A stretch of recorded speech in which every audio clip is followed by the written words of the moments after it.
Está en nuestra naturaleza ayudar. Por eso, desde hace 10 años, ayudamos a cientos de líderes empresariales a ser excelentes profesionales y mejores personas. A convivir en vínculos seguros y valiosos. Y a generar la energía, el equilibrio y la sabiduría que se necesitan para transformar el mundo que nos rodea.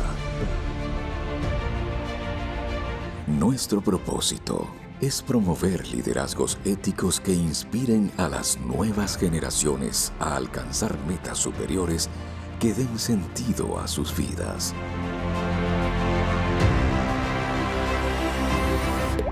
Somos una poderosa plataforma regional que une y potencia el talento de mentes brillantes. Un grupo que pone pasión y corazón en su trabajo día tras día. Estamos juntos y preparados para adaptarnos al cambio cultural, a la transformación digital, a la era cognitiva y a los desafíos éticos. Podemos hacer que las cosas funcionen y más aún, que funcionen mejor. Cooperamos, innovamos, conectamos y aprendemos. Estamos plenos de experiencia y listos para el futuro. Sabemos hacerlo y lo vamos a hacer.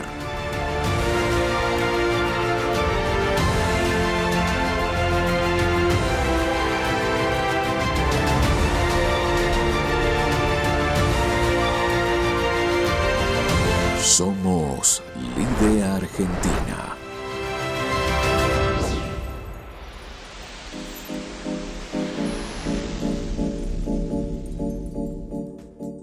Buenos días y bienvenidos al tercer capítulo de la 8ª edición del Fórum Empresarial de Buenos Aires. En una iniciativa de Lide Argentina y su división Lide Economía, nos disponemos a comenzar de manera virtual este gran evento prestigiado por la presencia de grandes líderes empresariales y destacados especialistas.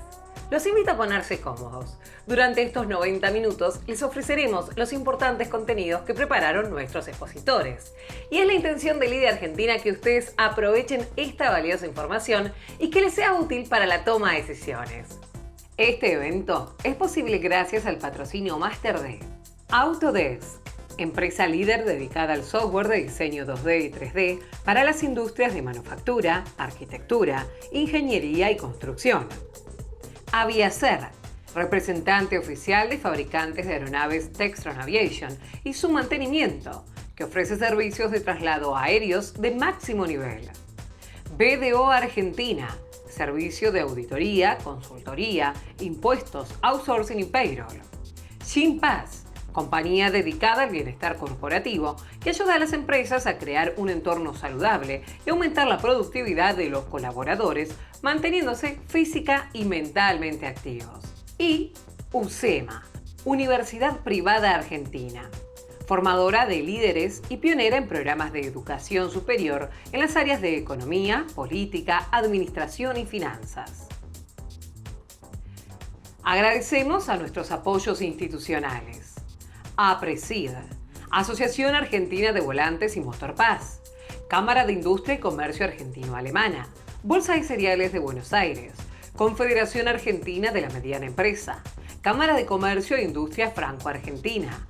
Agradecemos la presencia de su gerente general, Liliana Hidalgo. Cámara de Comercio e Industria Argentino-Brasileña, Cámara de Exportadores de la República Argentina. Saludamos a Enrique Mantilla, su presidente. CREA, GS1 Argentina, Sociedad Rural Argentina. Agradecemos la presencia de su presidente, Daniel Pellegrina. Saludamos a los media partners que nos acompañan hoy. Argentina Ambiental, Editores SRL, Cover News, There is Today, Impacto Económico, Prensa Económica, Editor Económico, ADN Empresario. Agradecemos a nuestros proveedores oficiales, Logitech y Claves. Nuestros eventos son neutros gracias al apoyo de Carbon Group, encargados de realizar las mediciones de las emisiones de gases. Saludamos a sus directores Carmen Virasoro y Martín Fraguillo. Y Climate Trade, responsables de la compensación de bonos. A continuación, invito a Rodolfo de Felipe, presidente de LIDE Argentina, a realizar la apertura oficial de este fórum. Muchas gracias Antonella. Un gran gusto, buenos días a todos, un gran gusto como siempre reencontrarnos aquí en estos webinars organizados por LIDE Argentina. Vieron ustedes al principio de la transmisión un video, nuestro video institucional de los 10 años de LIDE Argentina, que con sus casi 200 miembros trabaja desde hace tiempo para fomentar, como dice bien el video, el liderazgo empresarial, el liderazgo ético del sector productivo. Yo quiero renovar en esta linda mañana, el agradecimiento a todos ustedes por acompañarnos. He visto ahí en el chat que están mirándonos desde distintos lugares del país, inclusive del exterior, de Brasil, de España. Es un gusto que nos estén acompañando en esta mañana. Y por supuesto también agradecer a las empresas que hacen posible, renovar ese agradecimiento a las empresas que hacen posible esta transmisión, a Alejandro de León de Autodesk, a Germán Bayúcar de Aviacer, a Sergio Crivelli también nos está mirando de BDO, a Ricardo Guerra de Gimpass, a la Universidad del SEMA, a USEMA, a Logitech, que nos provee los equipos de alta calidad con los que realizamos estas transmisiones, y a Claves, nuestro proveedor oficial de información competitiva. Mañana ustedes van a recibir un email en el que va a estar acompañado un gran informe que preparó Néstor Pérez Alonso, su presidente, su director, con varios sectores, oil and gas, minería, la verdad que muy bueno. Saludo a miembros de LIDE Argentina, muchos se han inscrito, realmente tiene una gran convocatoria, más de 500 personas este encuentro, este tercer capítulo de la 8ª edición del Fórum Nacional, Fórum Empresarial de Buenos Aires. También saludo a miembros del Consejo del Comité de Gestión de LIDE Argentina y del Consejo Directivo. Y permítanme saludar a invitados especiales. Nos está mirando también Luis Fernando Furlan, que es el Chairman Global de LIDE Global, y es consejero de Brasil Food, de esta importante empresa agroalimentaria de Brasil. Tenemos algunos invitados especiales. Saludo a Ana Cristina Cretu, que es General Manager de Merich y Paine Argentina, una empresa del mundo del oil and gas. A Alejandro Cerviño, gerente de Asuntos Corporativos de Raízen Argentina también, una empresa del mundo, como ustedes saben, la titular de la marca Shell aquí en la Argentina. Ana Boniani, que es CEO de Sintechit Group. Diego Martín, que es gerente regional del Cono Sur de Fukurama, Argentina. Erico Bagatín, gran fabricante de tractores, ACCO Argentina. Everton Egresiolo, que es el CEO de ArcelorMittal Asindal, empresa siderometalúrgica muy potente, conocida por todos ustedes. Gabriel Osorio, CEO de Petróleos Sudamericanos. Gustavo Rosquín, que nos mira desde Rosario, que es CEO de Weiner Laboratorios. Pedro Balestrini, al frente de Supermercado Mayorista Macro. Ximena Will, que nos está mirando desde Chile, gerente general de 3M para toda esta zona, para todo el Cono Sur. A una técnica importante, a la presidenta de Ecoaxis, a la señora Beatriz Nofal, conocida también por todos ustedes por su trabajo en el sector público-privado. Otro amigo, Roberto Cachola, presidente de Minera Santa Cruz, con quien estamos trabajando probablemente para el futuro, para el año que viene, armar alguna división LIDE de minería y trabajar sobre estos importantísimos proyectos de minería que tiene la Argentina, más de 6.000 millones de dólares de inversión. En estos días ha sido noticia, pero hay mucho potencial en la Argentina para el sector minero, así que con Roberto, si yo quiero, vamos a hacer algo para el año que viene. Diego Pisuli, que es CEO de Cash Online. Bueno, y a instituciones amigas, varias de ellas, especialmente a Javier Llobet, que es el gerente general del Automóvil Club Argentino, un gran saludo. Antes de ir al contenido de nuestro evento de este día, de este lindo día, quiero dar la bienvenida y contarles a ustedes que el LIDE tiene 4 nuevos miembros. Se sumó al grupo LNG Olivieri, saludo a Laura Olivieri, su titular, a Smurfit Kappa, Germán Gambini, vamos a estar la semana que viene con él en el Fórum Nacional de Sostenibilidad, a Hernán Forte, de Buroventas, y saludo también a Francisco Mármol, que es el número 1 recientemente designado CEO del Grupo Atlántida, de este gran, histórico, centenario grupo editorial de la Argentina. Bueno, muy bien. Todos quienes estamos aquí estamos conscientes de la gran preocupación que genera la crisis por la que está indudablemente atravesando la Argentina. Y nos formulamos, bueno, gran cantidad de preguntas. ¿Cuál es el escenario real sobre el que estamos parados? ¿Hacia dónde nos dirigimos? ¿Con qué recursos contamos? La economía argentina abre bajo nuestros pies un sinfín de interrogantes y alrededor de ellos hay como una danza de visiones contrapuestas sobre diagnósticos actuales y sobre pronósticos. Y Argentina enfocó desde el inicio del aislamiento todo su trabajo, toda su acción en brindar a todos ustedes información y herramientas encaminadas a ayudarlos a mitigar, a suavizar el impacto de la crisis y a intentar que todos juntos logremos una pronta y segura recuperación para retomar el camino del desarrollo económico y social de nuestra patria. En esa línea es que trajimos hoy a cuatro economistas y que junto con la distinguida señora que nos acompaña conforman, digo yo, esta mañana a 5 mentes brillantes que nos ayudarán a entender un poco más el presente y el futuro de la situación económica de la Argentina. Entonces damos comienzo a este tercer capítulo de la 8ª edición del Fórum Empresarial de Buenos Aires y para eso le doy la bienvenida a todos ellos. En primer lugar, saludo y doy la bienvenida a la presidenta de nuestra división LIDE Economía, que es directora de Relaciones Institucionales de UCEMA, de la Universidad del SEMA, profesora del Máster en Finanzas y Máster en Administración de Empresas de esta misma universidad. Bienvenida, Diana, en esta mañana. ¿Cómo estás? ¿Qué tal? ¿Cómo estás, Robert? Bueno, un gusto. ¿Estás bien, no? Sí. ¿Se te ve bien? No sé si se ve. Sí, Hay buena sí. luz, así que cuando hay buena luz siempre nos vemos bien. Así es, todos vemos cuando hay buena luz. Seguidamente recibo a Magíster en Finanzas de UCEMA, también de esta misma universidad, fundador y director de Invec Consulting. Le doy la bienvenida, Esteban Domecq. Buenos días, ¿cómo estás, Esteban? Hola, buen día, Rodolfo. Buen día, Diana. Buen día a todos. Un placer estar acá. Bueno, muchas gracias. Espero que también estés bien vos y tu familia. Muy bien. Acto seguido recibimos a Agustín Dateles, quien es máster en Economía en la Universidad Torcuato Di Tella y director de AD Consultores. Agustín, buenos días. Hola, ¿qué tal? Buen día. Un gran gusto Buen día, tenerte. gracias por la invitación, un placer. Así que bueno, vamos a estar ahora charlando sobre el tema. Buen día para todos. Bueno, muy bien, un gran gusto. Igualmente. Ahora es el turno de Agustín Monteverde. Él es doctor en Economía, profesor también de UCEMA, consultor y consejero académico de la Fundación Libertad y Progreso. Muy buenos días, Agustín, ¿cómo estás? Un gusto estar con ustedes. Bueno, gran gusto. Vamos a tener una mañana activa, como ustedes van viendo, con visiones desde distintos puntos de vista. Y por último, la quinta mente brillante, como decía, él es economista, profesor de Finanzas Públicas, director ejecutivo del Centro de Estudios e Instituto de Formación en Políticas Públicas. Recibimos también esta mañana al señor Ricardo Rothstein. Bienvenido, Ricardo, ¿cómo estás?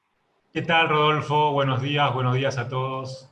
Bueno, es un gran gusto tenerlos a todos. Antes de dejarlos con Diana para que haga la introducción, la puesta en contexto, luego de darle la bienvenida a todos ustedes y el agradecimiento, adelante de la gran cantidad de gente que nos está mirando por el tiempo que nos van a dedicar esta mañana. Como dijimos, son las 9:16, vamos hasta las 10:30. Ustedes ya los veo activos en el chat, tienen un botón de chat para comunicarse entre ustedes, para discutir, debatir, o con nuestro equipo de producción, y después abajo tienen un botón de preguntas y respuestas, o Q&A, depende de la versión que hayan bajado de Zoom. Si quieren preguntarle a nuestros speakers o a Diana, indiquen el nombre de la persona que pregunta, a quién va dirigida, y por favor que la pregunta sea concisa y concreta. Sí, no creo que tengamos mucho tiempo para todas, pero intentaremos responderlas. Entonces les agradezco nuevamente a todos que estén aquí, despido a Esteban, a los dos, Agustín y a Ricardo, y te dejo, Diana, si querés, con tu puesta en contexto y al comando de esta aeronave. Gracias, Rodolfo. Bueno, a ver, el título de esta presentación ya es bastante sugestivo. Le hemos puesto el título del 9º círculo de Dante, o sea, estamos en un infierno del cual hemos caído por diferentes razones. El asunto es cómo salir, ¿De qué forma salir? Doy por sentado que se puede salir, el asunto es de qué manera. Sabemos todos que Argentina estaba con dificultades de distinta naturaleza, cada uno tiene su diagnóstico de por qué hemos llegado a esta situación.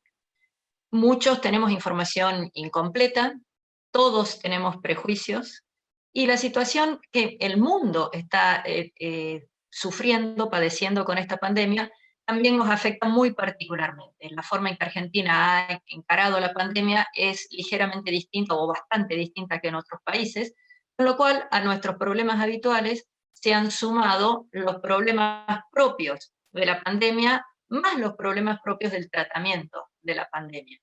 Entonces, esta situación realmente es diferente a las que han sido siempre muy habituales en los países emergentes, que se llaman stop and go. Se para la economía por algún motivo, por un shock de crédito, por algún shock de precios en las commodities, por algún tema tal vez inclusive climático. Todos los países emergentes han tenido estas cuestiones a lo largo de varias décadas, pero en este momento sabemos que Argentina está en un stop. El asunto es cómo llegar a reactivar la economía, cómo llegamos al go. ¿De qué manera? Hay muy diferentes diagnósticos, muy diferentes criterios. Les recuerdo a ustedes que antes de las PASO, luego de las elecciones, y sobre todo al asumir el nuevo gobierno, había un diagnóstico muy crudo, muy, digamos, ácido de cuál era la situación económica, y por eso se declaran 9 emergencias en diciembre del 2019. Esas emergencias planteaban la posibilidad de modificar intensamente cualquiera de las 9 áreas que estaban afectadas por esta ley, y se esperaba que hubiera bastantes cambios. Seguimos esperándolos. Es evidente que muchos de estos no se pudieron llevar a cabo por la situación en la que estamos, y muchos otros tal vez porque el diagnóstico no era exactamente lo que desde afuera del gobierno se puede creer que se va a poder hacer. Entonces estamos aquí en un filo bastante particular, en una situación en donde la economía está, no sé si paralizada, pero francamente con dificultades. No somos el único país del mundo. Al no ser el único país del mundo, no podemos esperar que haya algo que desde afuera rápidamente nos sirva de salvavidas. Había ya un diagnóstico de que había muchas situaciones a mejorar. El asunto es cómo se mejoran y de qué forma. Los 4 panelistas que tenemos y con los cuales vamos a dialogar tienen visiones muy particulares, muy diferentes entre sí. Vamos a tener un diálogo entre todos. Bueno, inicialmente cada uno va a exponer, como bien explicó Rodolfo, pero el punto es, ¿tenemos la información realmente de lo que está ocurriendo? Todos creemos saber por qué estamos como estamos. ¿Lo sabemos realmente? ¿Tenemos, el gobierno tiene la información correcta, tiene un diagnóstico correcto? Y si lo tiene, ¿cuál es el camino que va a elegir? ¿Con qué recursos va a trabajar?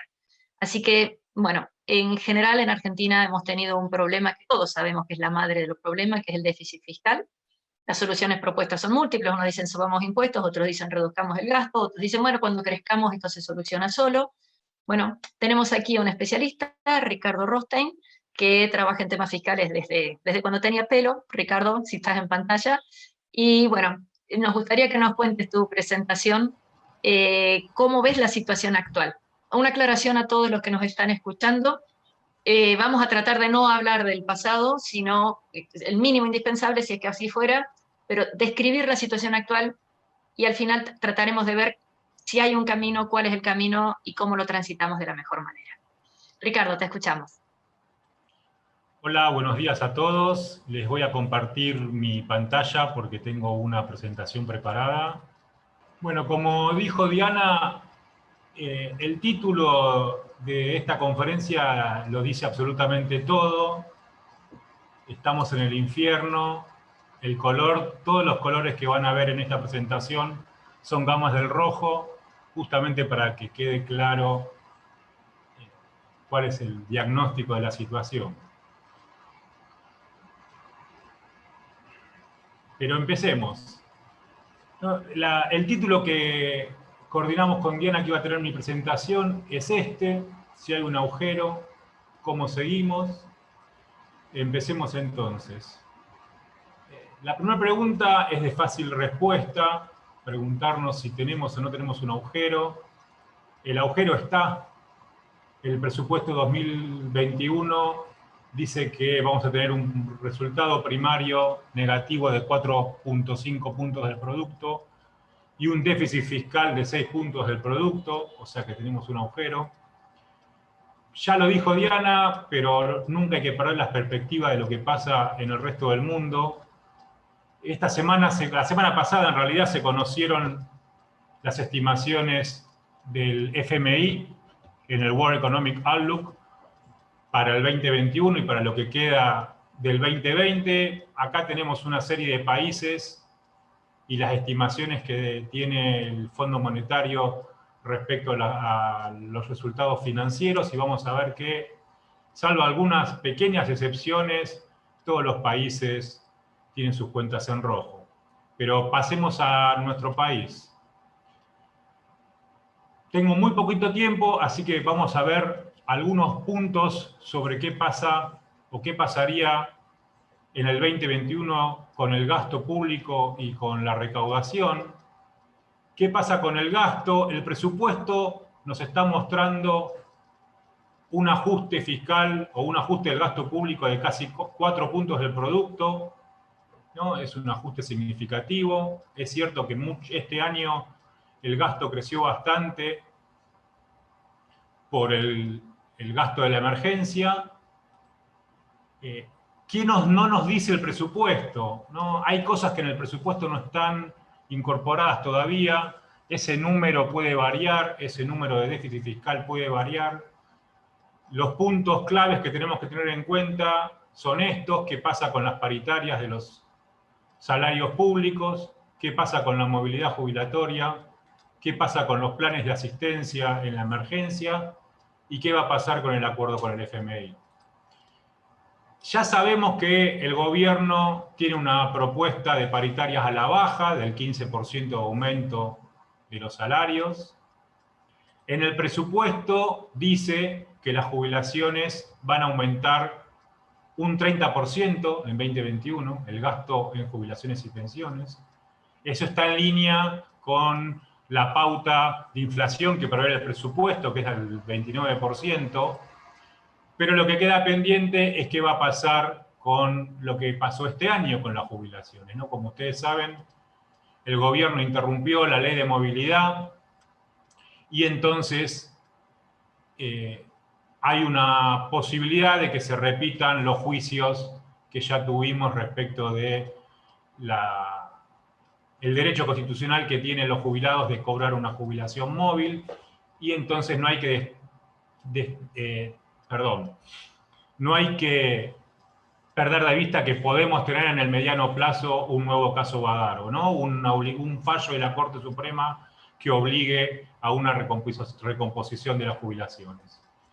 En el presupuesto no está previsto mantener los planes de asistencia, pero claramente eso es contingente de qué pase con la pandemia, ¿no? No sabemos todavía cuándo va a terminar la pandemia. De hecho, ahora se está discutiendo si el gobierno va a dar un IFE 4 o no, porque la situación, a pesar de que el gobierno quiere mantener las cuentas públicas en orden, la situación económica social parece requerirlo. Por último, ¿no?, el gran interrogante que tenemos respecto de el gasto público es qué va a pasar con el Fondo Monetario. Ya nos olvidamos, pero en junio de este año, el Fondo Monetario emitió un documento técnico a pedido del gobierno argentino en el marco de la negociación con los bonistas privados, donde se planteaba que en un escenario de mediano y largo plazo Argentina debería tener un superávit fiscal de 3%. Perdón, un superávit primario del 3%.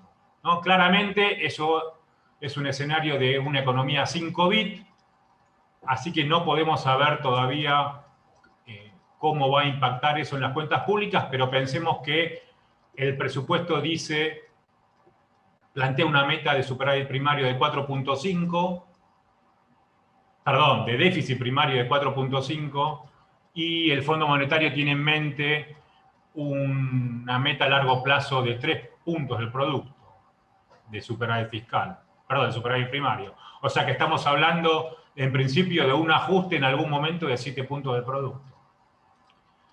¿Qué pasa con los ingresos tributarios?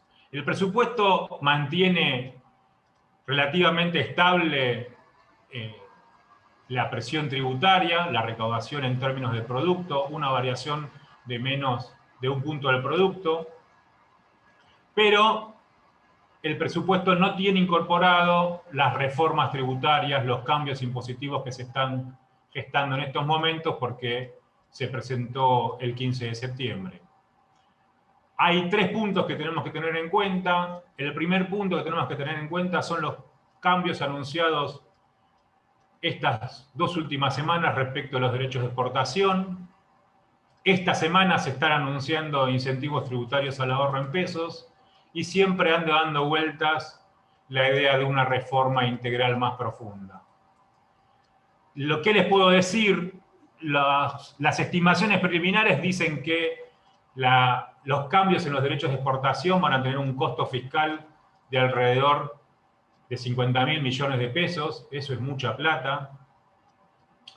No sabemos cómo van a impactar todavía las exenciones que se están planeando respecto a los activos financieros, las inversiones en activos financieros en pesos, tanto en ganancias como en bienes personales, pero seguro que eso va a tener un impacto en las estimaciones de recaudación. Y por último, tampoco tenemos claro, es la gran incógnita, si el gobierno va a intentar avanzar en una reforma tributaria más profunda o no.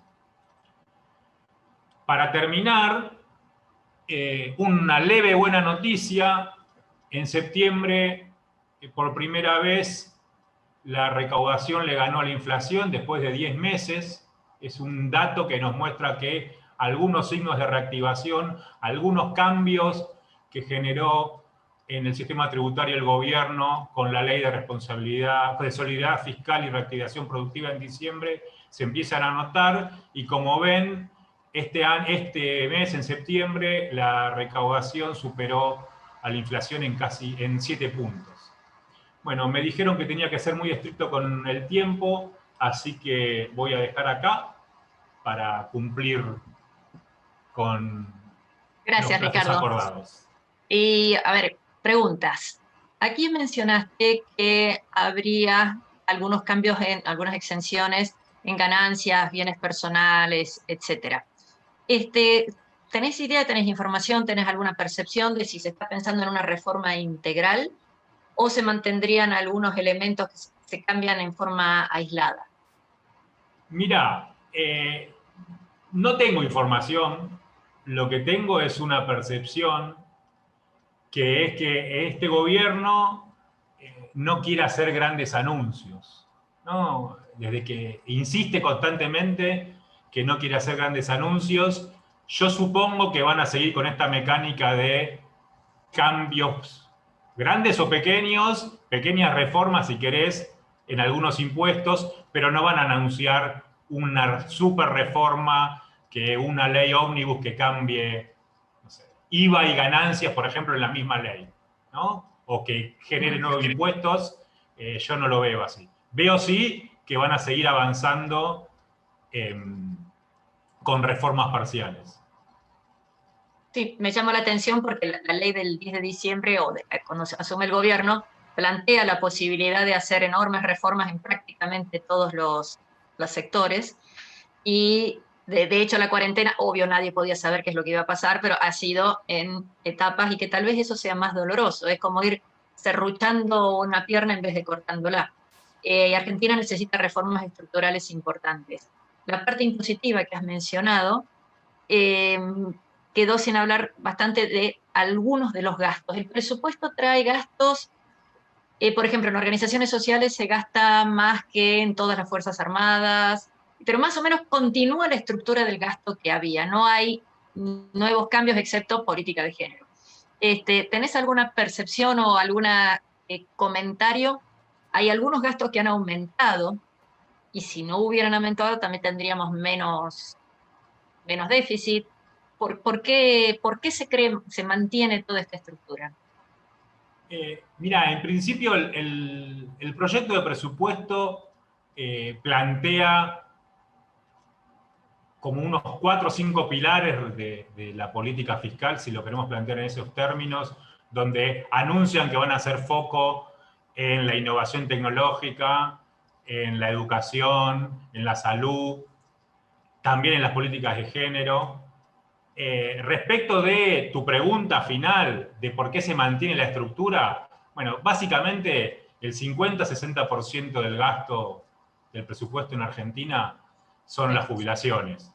Entonces, si uno quiere, es imposible que generar una reforma en el corto plazo que cambie sustancialmente ese nivel de gasto, porque de hecho cuando se quiso hacer, si uno lo piensa de alguna forma, ya se hizo, ¿no? Cuando uno congela las jubilaciones, hace una reforma, por más de que no la saque una ley, ¿no? La hace, de hecho la hace. Uno mira los gastos, ¿no? Un poquitito del pasado, ¿no? Aunque vos dijiste que no hablemos, pero no importa. Cuando uno mira la evolución del gasto en jubilaciones, se ve claramente que entre el 2003 y el 2006, la participación del gasto en jubilaciones cae, justamente porque se congela, ¿no? Se aumenta la mínima, pero el resto de las jubilaciones se congela.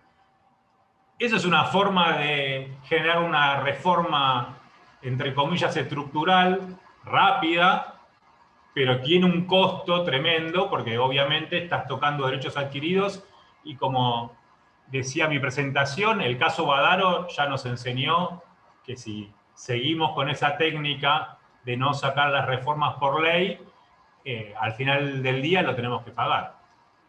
Bueno, tuvimos la reparación histórica en el 2016, que pagaron fortunas también, y volvemos a generar el mismo problema. O sea, o no lo hubiéramos pagado o no lo generemos ahora.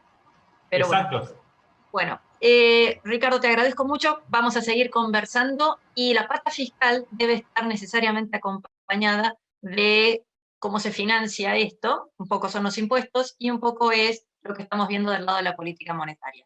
Agustín Monteverde nos va a contar o vamos a tratar de conversar desde su visión general de cómo está la economía y justamente de la situación monetaria. Agustín, ¿nos contás? Un gusto, Diana, un gusto acompañarlos a todos ustedes en esta mañana. Yo creo que para hacer un examen, una incursión de lo que ocurre en la economía argentina, es imprescindible partir del marco decisional en que se da esta economía, ¿no? Y metidos a hacer ese análisis, uno ve que los agentes económicos se debaten entre el desconcierto y el estupor. Vemos un gobierno, una administración que intenta jugar varias partidas en simultáneo, sin atender mucho a la coherencia lógica entre ellas. Por un lado, uno los ve marchando detrás de los acontecimientos, con sucesivas marchas y contramarchas, con una creciente falta de autoridad, con improvisación creciente también. Los errores se vuelven reiterados, compulsivos por momentos, inconcebibles en otros casos. A eso, digamos, en esta situación no exenta de dramatismo, por momentos se transforma también en una suerte de comedia de enredos, de gazapos, de pifies, de torpezas, ¿no? La verdad es que uno ve funcionarios que se chocan en los pasillos y donde la exhibición más clara ha sido lo que ocurrió pocos días atrás con el tema Venezuela, ¿no? La postura argentina frente a Venezuela. Pero en materia estrictamente económica también se ve algo de esto y lo vemos en las riñas e improvisación de esa relación crítica, ¿no? Entre el ministro de Hacienda y el presidente del Banco Central. En definitiva, todo esto ocurre porque todos también sabemos que los ministerios han sido loteados y que nadie sabe exactamente quién es el que manda, ¿no? Tenemos como muestra lo que ha pasado recientemente también con la desobediencia abierta de Mendoza, de retrotraer la cuarentena. Bueno, esto ocurre cuando, digamos, cuando un gobierno es incapaz de disciplinar a la propia tropa, menos se puede esperar que los opositores sean los que se sometan, digamos, ¿no? Ahora, a la par de todo esto, distintos funcionarios de esta administración también uno los ve asusando, crispando nervios, hiriendo, y acto seguido pretenden pegar lo que rompieron o curar lo que hirieron con saliva, ¿no? Una costumbre que se ha vuelto bastante común. Es decir, en todo este marco, lo que uno sí encuentra es que a la hora de pensar en un plan de estabilización, no aparece una idea, ¿no? Las esperanzas de una independencia del presidente con respecto a su vice se han desvanecido, y uno los ve como, digamos, como no que supieran dónde están parados.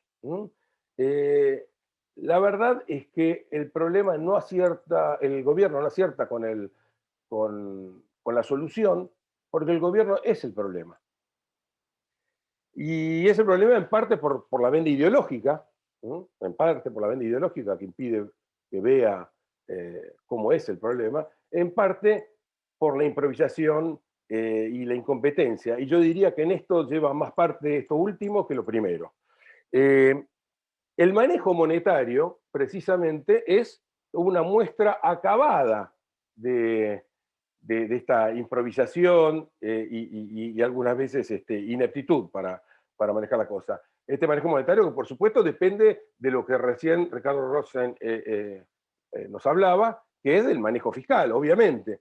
El hecho es que parecen no percibir que esta presencia de controles creciente, cada vez más intrusivos, lo que generan es mayor inseguridad jurídica y obviamente eso incrementa la demanda de divisas.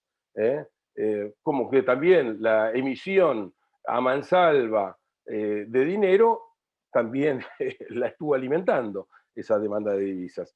En realidad, para generar divisas dependen del campo, un sector al cual maltratan sistemáticamente, pero que además de todo ya no les cree, es un sector que no les cree. Entonces, pareciera que estamos con un gobierno que está jugado por entero a llegar a la próxima cosecha, que lo estaría obligando a los productores a vender y liquidar.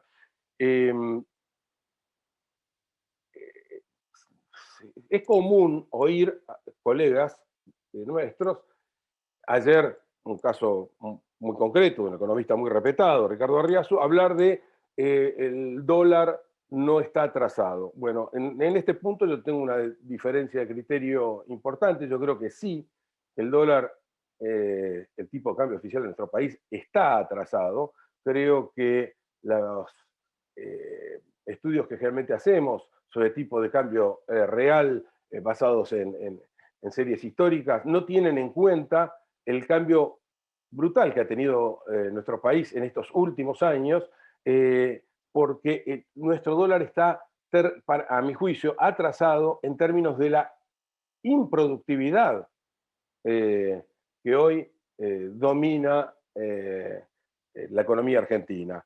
Una improductividad que surge de la brutal carga impositiva que sobrellevan los agentes económicos, la multiplicidad de regulaciones, microregulaciones, etcétera, y de una legislación laboral realmente nefasta. No hay duda de que el tipo de cambio está atrasado, particularmente el tipo de cambio Kelper, yo diría, que tiene que soportar el sector generador de divisas, generador al menos de por lo menos 2/3 de las divisas que nuestra economía produce. Por último, tampoco podemos dejar de tener en cuenta la ilusión, lo vacuo que se han convertido los derechos de propiedad en Argentina. Entonces, creo que a la vista de todo esto tenemos que ver si hay o no hay atraso cambiario.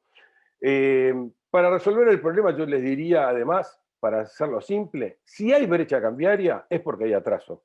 No, esto es así, casi yo diría que es axiomático.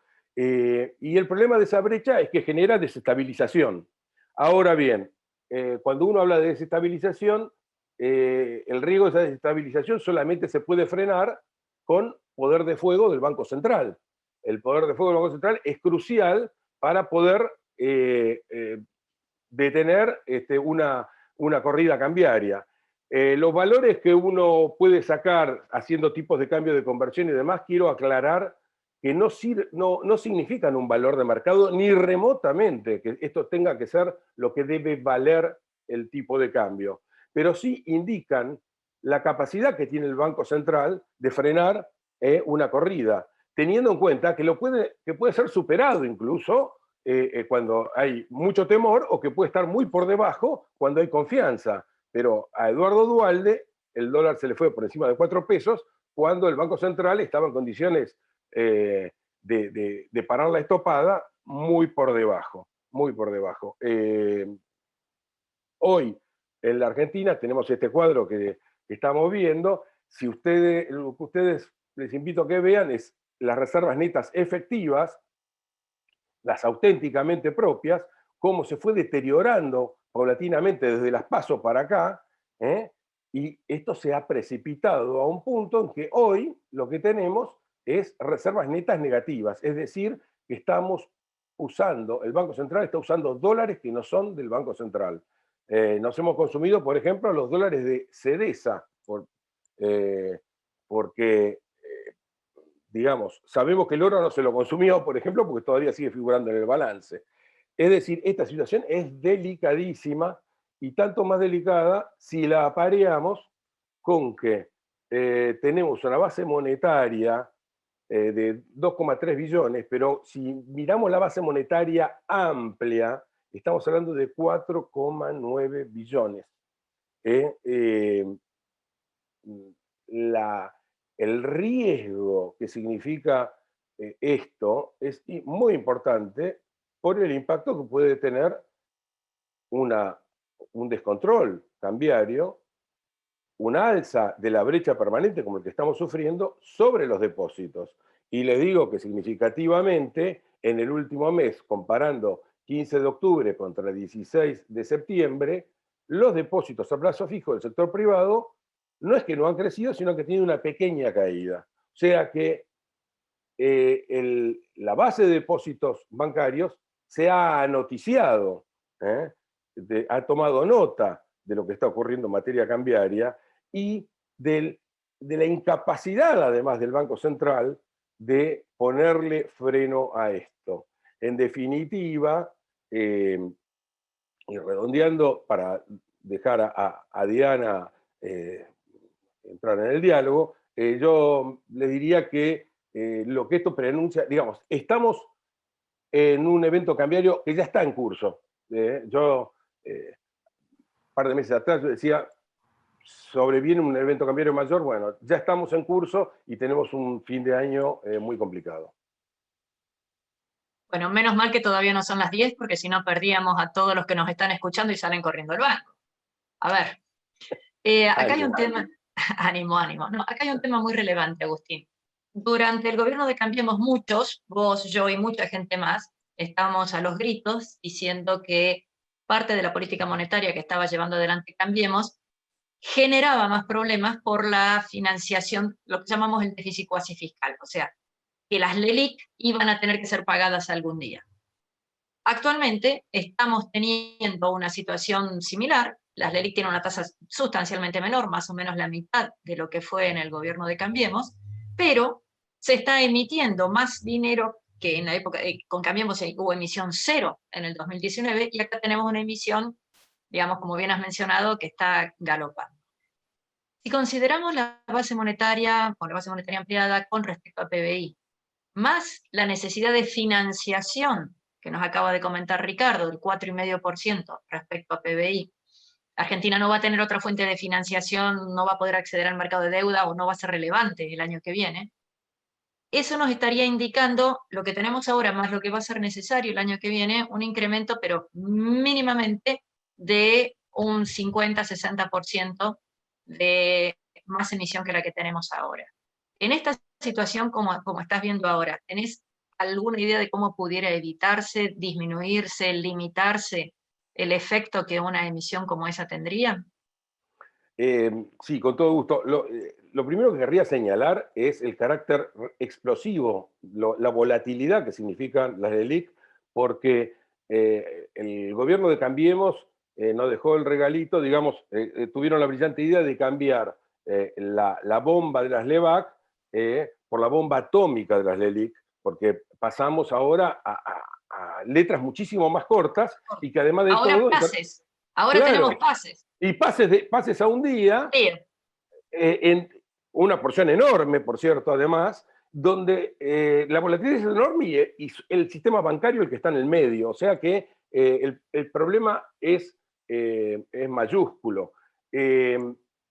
Ahora, cuidado porque en materia de desvalorización del peso, en esta materia, no hemos visto lo peor. No hemos visto lo peor, porque estamos con una demanda de dinero artificial generada por la suerte de corral bancario que significa la cuarentena. Cuidado, porque en realidad lo que tiene que sobrevenir no es solamente la emisión que vos señalás, Diana, sino una caída de la demanda de dinero. Con lo cual, bueno, eso, imagínense que esto tendría no solamente un impacto en los depósitos, sino que si se quiere defender la base de depósitos, el rumbo a tomar con la tasa de las LELIQ tendría que ser el inverso al que están tomando ahora, que seguramente tendrían que ser tasas al alza. Y eso nos recuerda, entonces, que cuando tenemos un nivel de deuda cuasi fiscal tan importante, ojo, porque si la tasa empieza a crecer, como nos pasó en la década de los 80, el problema cuasi fiscal pasa a superar al problema fiscal, ¿no? Bueno, te dejo planteada la pregunta para cuando estemos dialogando entre los cuatro de qué se puede hacer. Con todo gusto. Y a ver, invito a Esteban, como habíamos charlado de plantear distintos escenarios, digamos, ante la situación fiscal, como está ojalá prevista y pensando en el presupuesto, más este panorama o esta visión monetaria, ¿cómo ves las posibilidades de Argentina de acá en más? Bueno, antes que nada, gracias Diana nuevamente por la invitación y a toda la gente del IDE. Yo quiero mostrar en estos breves 10 minutos dos cosas, dónde estamos metidos y efectivamente esos posibles escenarios de salida de toda esta situación tan compleja en la que hemos ingresado producto de esta crisis del coronavirus y los arrastres propios de la economía argentina.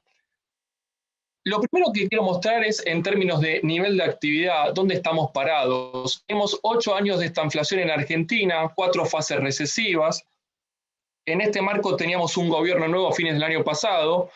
Desde entonces llegó a principios de este año esta crisis del coronavirus y automáticamente el 20 de marzo nos metimos en este pozo recesivo tan importante, con caídas que llegaron en abril al 25%. A partir de mayo empezamos a transitar todo un periodo de lo que se llama recuperación técnica, y la cuenta a fin de año claramente va a dar muy negativa, con una caída de entre 12 y 13%, caída que se agrega al arrastre recesivo 2018-2019 y al ciclo de esta inflación, dando cuenta de una situación económica y social bastante compleja. Yo creo que Argentina en ese sentido tiene dos agendas hacia adelante. Voy a profundizar solo sobre la agenda de corto plazo, que es la agenda de recuperación. La de largo plazo es la de crecimiento. Y esta agenda de corto plazo tiene 4 condicionantes. Uno es el tema sanitario. Supongamos que en Argentina se puede seguir flexibilizando la cuarentena. Segundo tema es la deuda. Supongamos que Argentina se va a poner de acuerdo con el Fondo Monetario. Acá tenemos el gran condicionante que voy a profundizar, que tiene que ver con el desbalance fiscal y monetario, y cómo esto está poniendo en riesgo el sendero cambiario e inflacionario en Argentina. Hay un condicionante no menor que tiene que ver con las expectativas y la confianza. Y la combinación de estos elementos va a sentenciar si efectivamente el año que viene podemos recuperar 4, 5 o 6, o si no logramos contener estos condicionantes, este obstáculo que tenemos por delante, hay riesgo incluso de que la economía argentina el año que viene recesione.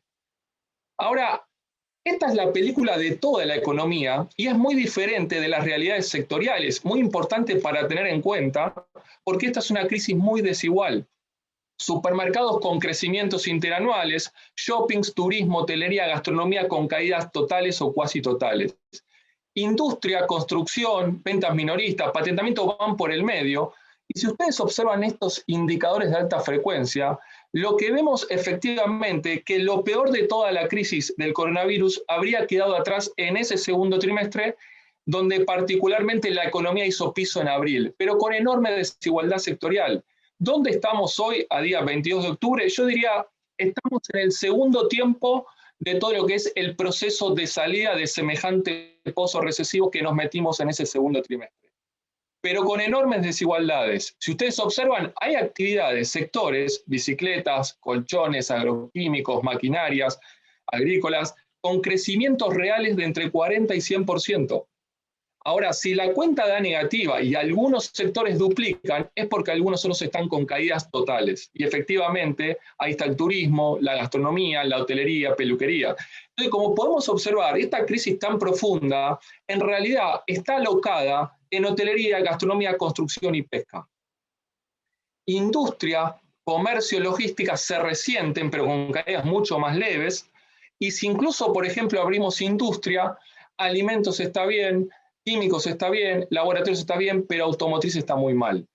Agro está inmune, servicios públicos inmune, actividades bancarias, intermediación financiera inmune, actividades empresariales, administración pública, educación con caídas leves. Esto desde el lado de la oferta. Desde el lado de la demanda, ¿qué pasó? Las expos caen al ritmo de la recesión global, porque la crisis del coronavirus es mundial, pero también es una caída muy segmentada y focalizada en productos industriales, sobre todo el sector automotriz. Commodities y agroalimentos están estables. La cuenta o el componente del consumo cae por la cuarentena, pero si ustedes observan, supermercados crece, pero shopping cae fuerte. Ahora, el componente de la demanda que está absorbiendo la recesión es la cuenta de inversión. Y esto tiene que ver con la importante recesión, con la estanflación, con la crisis de financiamiento, la crisis de deuda y la crisis de expectativas. ¿Quién amortigua desde el lado de la demanda la crisis? El sector público. Como bien mencionó Ricardo y algo Agustín, desde el lado de la demanda como componente de la economía real le pone un piso a la recesión, pero pone a la macroeconomía en un escenario de altísima inestabilidad. No voy a profundizar sobre el tema fiscal y monetario porque ya lo mencionaron. Solo para mostrarles, este año el déficit fiscal va a ser el tercero más alto en 60 años. Y este problema, como mostró Ricardo, es de Argentina y de todo el mundo. Pero Argentina tiene un agravante acá. Que los 10 años de indisciplina fiscal se pagan porque te agarra la crisis del coronavirus desnudo. ¿Qué significa desnudo? No tenés reservas, no tenés fondos anticíclicos y estás en medio de una crisis de deuda. Con lo cual, el 100% de este agujero fiscal se financia con emisión monetaria, que lo mencionó muy bien Agustín. Y la emisión monetaria solo en 9 meses de este año supera en términos reales a toda la emisión de los últimos 4 años. ¿Cuál es el riesgo? Que la economía está en una zona de sobremonetización, de altísima inestabilidad monetaria y cambiaria, y este es el desorden macroeconómico, agravado por lo siguiente. El esquema cambiario erosionó las reservas, también lo mencionó Agustín. Cepo 2011-2015, reservas brutas caen de 49 a 24, netas de 34 a menos 4, nos comimos 40. ¿Qué está pasando con el cepo actual? Lo mismo. Y eso explica cómo pasamos del cepo light en septiembre del año pasado, al cepo hard en octubre, al impuesto país en diciembre, cepo hard 2 en abril, cepo ultra en mayo. ¿Qué pasó con las reservas y qué está pasando con las reservas? Caen. Las brutas de 45 a 41, menos 4. Netas 11 a 2, menos 9. Sacamos el oro, como mencionó Agustín, da negativo. ¿Qué hizo el equipo económico? Más cepo. Agujero fiscal con cuasi duplicación de la cantidad de dinero en la economía y controles de cambio, reservas a la baja, se paga con brecha cambiaria. Cuanto más aprieto los controles de cambio, los triángulos amarillos, más le estoy cargando el desequilibrio macroeconómico a la brecha cambiaria, al mercado de cambios. Ayer el blue cerró 183. El contado con liqui tocó 180, cerró en 174, MEP 162, dólar turista, ahorro, tarjeta 137, minorista 83, mayorista 77, dólar trigo 68, dólar soja 54 y corto porque me quedo sin aire. Yo les pregunto a ustedes, ¿cuánto vale el dólar en Argentina? Nadie sabe. Este desequilibrio macroeconómico en el cual la brecha se hace cargo de todo el desequilibrio en el marco de un esquema de desdoblamiento múltiple, está generando enormes problemas en el circuito de comercio exterior, en el mercado de cambios y erosiona las reservas del Banco Central. Y acá está la llave de la recuperación de la economía argentina. En realidad acá está la llave de si efectivamente podemos consolidar el rebote técnico en recuperación económica o si vamos a una nueva fase recesiva. Y yo claramente no tengo la bola de cristal, pero les voy a dejar 4 posibles escenarios. Porque, insisto, esta es la llave que va a tener que acertar el equipo económico a la hora de ponerla en el micro a ver si arranca o no arranca. Y yo acá visualizo 2 desenlaces optimistas y 2 pesimistas. El primero optimista es el que llamo control. Con un buen programa, con consistencia macroeconómica, restableciendo la confianza, con el aval del Fondo Monetario, todavía hay posibilidades de que las cosas salgan bien. Que el dólar vaya por abajo, que la inflación vaya por abajo. Por abajo es 40-45 fin del año que viene. Segundo escenario, y a mí como economista me gusta más, y compartiendo un poco la lectura de Agustín respecto al tipo de cambio real, es que se corrija el esquema cambiario con una devaluación de 20-30% y vayamos a este escenario que llamo descompresión con una devaluación ordenada. ¿Cuál es el costo de esta alternativa que hay que pagar con 10 o 20% más de inflación? La inflación el año que viene es 50-60, pero esto es un ajuste ordenado. Y muy importante, podemos quedar con un tipo de cambio real más elevado y unificando el mercado cambiario. Vamos a los 2 escenarios pesimistas. Número 1, presión. Si el gobierno insiste, y el equipo económico, con lo que hizo en las últimas 8 semanas, la pregunta es quién, cuándo y cuánto va a implicar la corrección de este problema el día de mañana. Y esto se paga con un fogonazo inflacionario fuerte. El desorden y el desequilibrio macroeconómico es muy similar al del 75. Tenemos un déficit fiscal producto de una divergencia fiscal 100% monetizado, con tarifas pisadas desde abril del año pasado y con ancla cambiaria. Y eso está frenando un proceso de inflación que está muy disparado en Argentina. Cuarto escenario, segundo pesimista, es que salgamos a toquetear el tipo de cambio sin programa, sin consistencia, sin recomponer la confianza, y eso se paga con más inflación presente y no resuelve nada, solo va a soltar nominalidad. Entonces, para responder a la pregunta de Diana, no sé si estoy bien con los tiempos, yo hacia adelante veo un escenario binario para la macroeconomía argentina. Un escenario positivo que es de recuperación, en el cual el rebote técnico que estamos transitando, y aunque se debilitó en los últimos meses, se va a consolidar en recuperación económica. Y esto es lo que marca el consenso de mercado de los analistas y el gobierno. Con un PBI que el año que viene crecería, recuperaría 4, 5, 6, el consumo acompaña, la inversión también. La única diferencia entre el gobierno y los analistas es que el gobierno subestima la nominalidad de la economía. Subestima el dólar, marca 102 a fin de año, subestima la inflación, marca 29 el año que viene. Los analistas están 40-45 de inflación, dólar 110-120. ¿Dónde está la inconsistencia? Si se cumple estos supuestos del presupuesto presentado, la devaluación y la inflación acumulada desde el 1 de enero del 2020 hasta el 31 de diciembre del 2021 en Argentina es 70%. Y eso con una expansión monetaria de 190%. Ahí está la inconsistencia. ¿Cuál es el riesgo? Que si el gobierno efectivamente no logra sortear este obstáculo, Argentina va a tener un proceso de disrupción cambiaria y fogonazo inflacionario, y eso puede dejar trunca la recuperación. El escenario negativo es un escenario en el cual la economía puede recesionar. ¿Cómo esquivarlo? Y con esto termino. Aprobación del presupuesto 2021, esto va a estar. Consistencia macro, fiscal, financiera y monetaria, y esto no está. Y esto hay que ponerlo urgente arriba de la mesa. Reestructuración de la deuda con el fondo. El gobierno aceleró las gestiones, pero va a llevar más tiempo de lo que piensan. Y hoy las reservas no te dan ese tiempo. Moderación política y señales positivas. Restablecer la confianza y las expectativas, muy importante. Y por último, tenemos que normalizar el problema cambiario. Flexibilización parcial de los controles de cambio, reducir la brecha y acumular reservas. Sin estos últimos dos, la recuperación económica no tiene combustible, con lo cual no se va a poder transitar. En la medida que el equipo económico, el gobierno, acierten y vayan cumpliendo estos requerimientos, este escenario positivo va a ir ganando probabilidad de ocurrencia. Lamentablemente, en las últimas semanas hemos visto que nos hemos alejado de cumplir con estos requisitos, con lo cual este escenario negativo ganó bastante probabilidad. Quedo al espacio, Diana, de preguntas y muchas gracias. Yo hubiera hecho al revés. Yo hubiera hecho totalmente al revés. Primero los escenarios negativos y terminabas con la posibilidad del positivo, si no nos dejás totalmente deprimidos. A ver, vos has planteado acá distintas posibilidades, distintos errores, y estás mostrando que no ves demasiadas posibilidades de que se vaya en ese camino. Seamos positivos, supongamos que sí se puede ir por ese camino. ¿Cuánto tiempo podría, o qué nivel de recuperación podría encontrar en un escenario muy optimista la economía argentina? Bueno, esos son los números que presenté. La economía podría el año que viene recomponer 4, 5, 6 puntos del producto.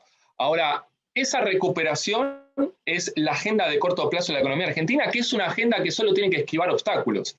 Si vos después la dejás correr, vos en 2, 3 años vas a recomponer el nivel de actividad y te vas a topar con la agenda de crecimiento, que es la agenda de largo plazo, que es la agenda de la estanflación.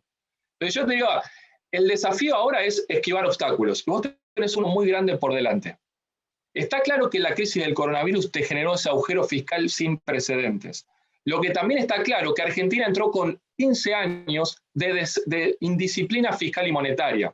Y ahí es donde te agarra desnuda. Yo creo que la recuperación, si esquivás el obstáculo, la tenés. Será de 5 o 6, el consumo acompaña. De acá no salimos a tasas, eso es importante saberlo, y creo que nos va a llevar solo 3, 4 años recuperar el PBI, ni siquiera ajustado per cápita, que teníamos antes de todo esto. Exacto.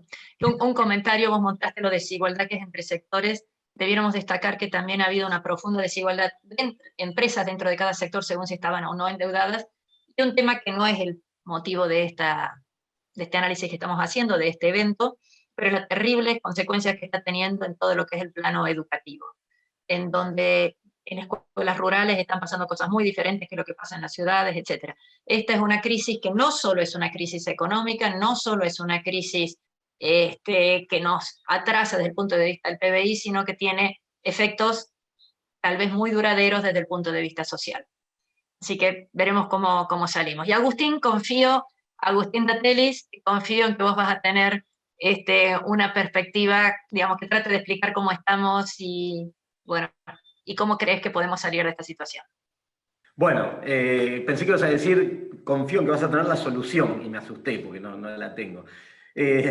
Bueno, primero agradezco, Diana, la invitación y a la gente del IDE por haberme invitado a participar y a disertar hoy de esto. Con el resto de los participantes nos conocemos de una u otra forma con todos. A ver, vamos a tratar de analizar, datos ya dieron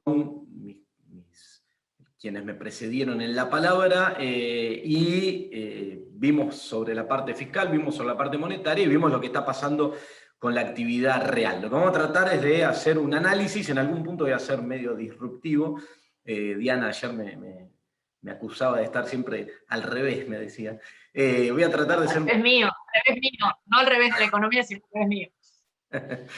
Medio disruptivo en algunos puntos, pero vamos a tratar de hacer un análisis de una situación que la verdad es que preocupa y preocupa mucho. A ver, para arrancar, voy a arrancar de esta manera. Decíamos no hablar para atrás, pero voy a arrancar hablando de cuál era la idea inicial del gobierno y del equipo económico en términos de la economía que recibía y lo que planteaba en adelante, porque además me tocó participar activamente de muchas de las reuniones con quienes hoy son las caras más visibles de los equipos económicos en la etapa previa a haber comenzado el gobierno, y la verdad es que la idea era llevar adelante un plan de corte estrictamente keynesiano, digámosle, donde la idea era estimular recuperar parte del terreno perdido en términos de poder adquisitivo, de esa manera apuntar a una recuperación del consumo, interpretando el consumo como principal componente de la demanda, y generar una reactivación del mercado interno que iba a encontrar su acompañamiento del lado de la oferta en el corto plazo, dado que se iniciaba con, por ejemplo, una utilización de la capacidad instalada de la industria en niveles muy bajos, que venían de lo que había dejado el gobierno anterior, en el promedio de los sectores, algunos más, otros menos, pero estábamos en torno a un 50 y pico % de capacidad instalada, de manera que había un margen para que, si uno trabajaba en un estímulo del lado de la demanda, se recomponga el mercado interno, sin empujar rápidamente a cuello de botella, presiones inflacionarias, las cuales también iban a ser manejadas con programas específicos, como los acuerdos estos de precios cuidados, precios máximos, etcétera, y que de esa manera iba a haber tiempo para sí ir trabajando, sobre todo desde el área que hoy está a cargo de Matías Culfas, en un proyecto de mediano o largo plazo para evitar el cuello de botella que se dio en algún momento en el pasado, hace unos años atrás, cuando la presión de demanda empezó a pujar contra una oferta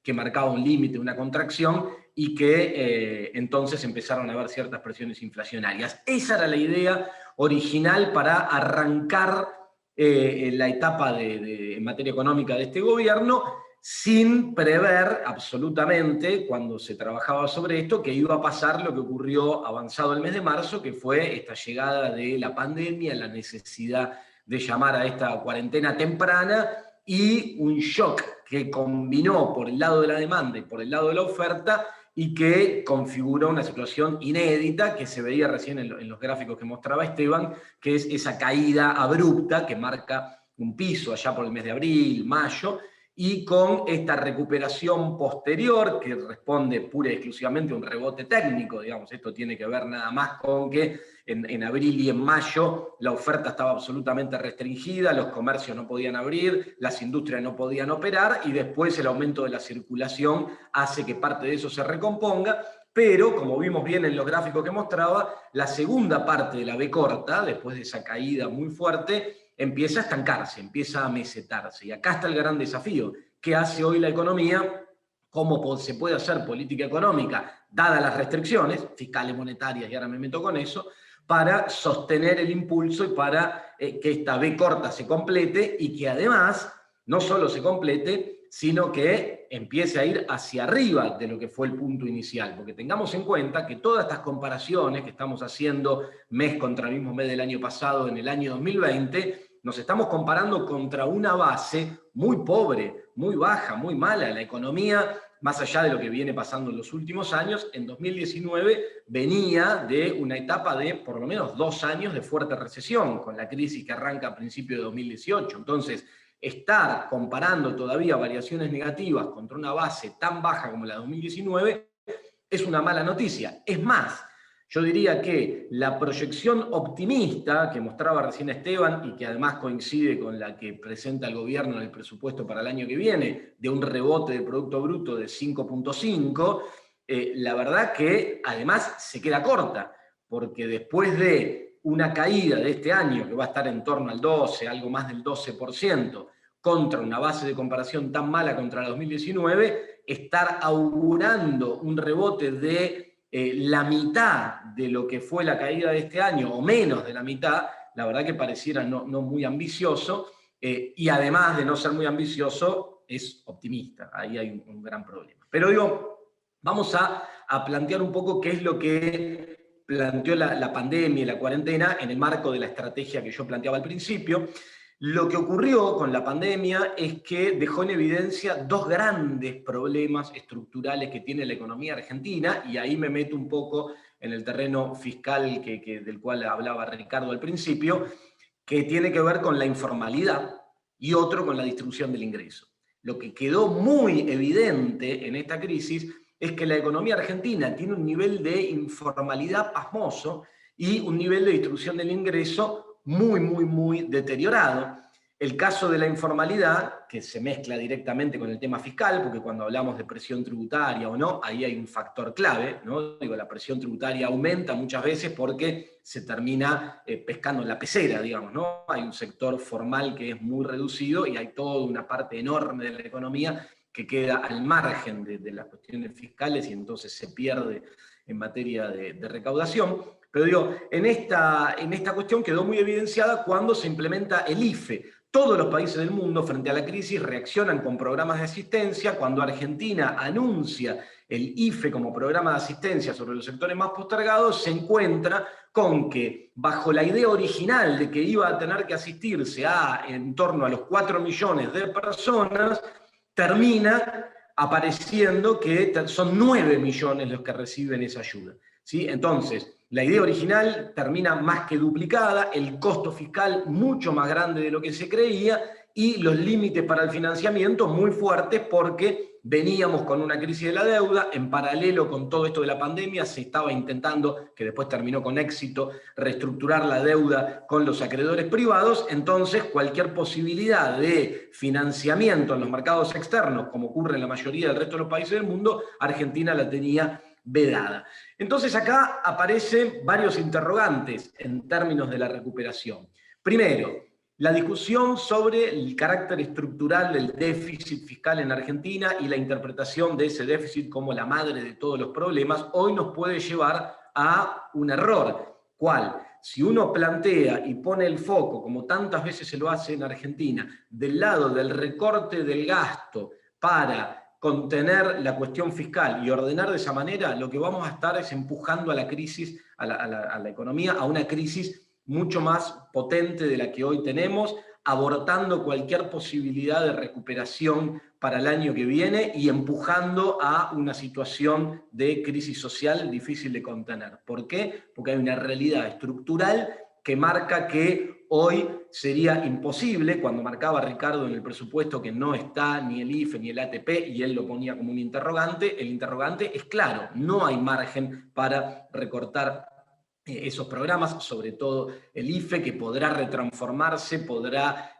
nombrarse de otra manera, etcétera, pero que hoy no hay posibilidad en esta situación de la economía argentina, con lo deteriorado que están los ingresos, con la recesión que tenemos, como para drásticamente cortar esos programas. Entonces ahí aparece un problema, que es el problema del financiamiento de todas estas cuestiones, y aparece un factor clave en todo esto, recién Esteban lo marcaba al final, yo creo que es la clave de todo, de ahí para arriba, que tiene que ver con la confianza y que tiene que ver con las expectativas. Y acá me parece que es donde está la clave para trabajar y donde el gobierno, en el tratamiento de lo que está pasando en las últimas semanas, viene pifiando con las medidas que va planteando como respuesta, ¿sí? A ver, ¿qué es lo que está pasando? Hoy tenemos esta crisis de confianza, esta crisis absoluta de expectativas, fundamentada en la idea que la emisión monetaria pareciera descontrolarse, porque es la única vía de financiamiento, y que el ingreso de dólares está absolutamente restringido, y que la posición del Banco Central es absolutamente débil. Entonces uno dice, sin stock para defender, sin flujo por el lado del ingreso de divisas y con la necesidad de sostener esta estructura social tan frágil basada en el gasto público, ¿cómo termina esto? Bueno, termina de una manera muy, muy, muy compleja. Ahí, sobre esas expectativas hay que trabajar. Yo creo que hay que hacerlo del lado de los acuerdos. Creo que hay algunos sectores que están mostrando un ejemplo, y cito uno porque estos días estuve trabajándolo de cerca, el sector automotriz, que hoy está mostrando resultados positivos en la industria, aumentos de producción en relación al año pasado, y todo esto está basado en la idea del acuerdo, empresas, sindicatos, sector público, y que está dando resultados. Yo creo que ese esquema de acuerdo entre diferentes sectores es lo que hay que empezar a encarar hoy. ¿Se puede convivir con una brecha del 120% en el tipo de cambio? No, no se puede convivir. ¿Es muy posible que ocurra una devaluación del tipo de cambio oficial? Yo creo que sí, que a pesar de la insistencia de parte del gobierno en que esto no va a ocurrir, creo que puede llegar a ocurrir en el futuro próximo, y lo mejor que uno puede hacer cuando tiene una situación de estas características es tratar de hacerlo de manera anticipada y ordenada, conteniendo el impacto de todos los impactos negativos que tiene una devaluación sobre los sectores más postergados. Y ahí es donde hay que trabajar, porque si no lo que puede terminar ocurriendo es que esa devaluación, ese salto cambiario, termine siendo tarde, desprolijo, desordenado, y eso es lo peor que nos puede pasar. Entonces, en materia de perspectivas, que era un poco la idea del título de lo que iba a hablar, al ver la Diana pantalla me parece que el tiempo ya se me fue.